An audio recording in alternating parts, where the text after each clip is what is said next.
Hey, what's up? This is Ricardo at Parts People, and in this video, we'll outline the steps for completing a part replacement on your Dell PC. Visit our website and use this coupon for a 5% off discount.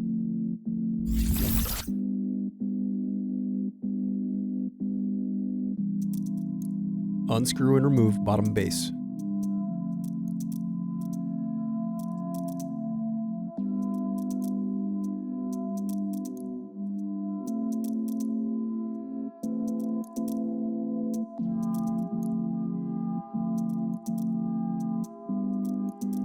Now unscrew and remove battery.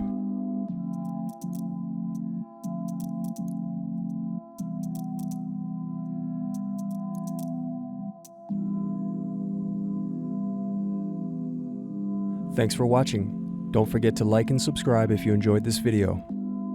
And if you need more, check out this playlist to watch other tutorials for your laptop. You can also click here to find parts for your laptop at partspeople.com.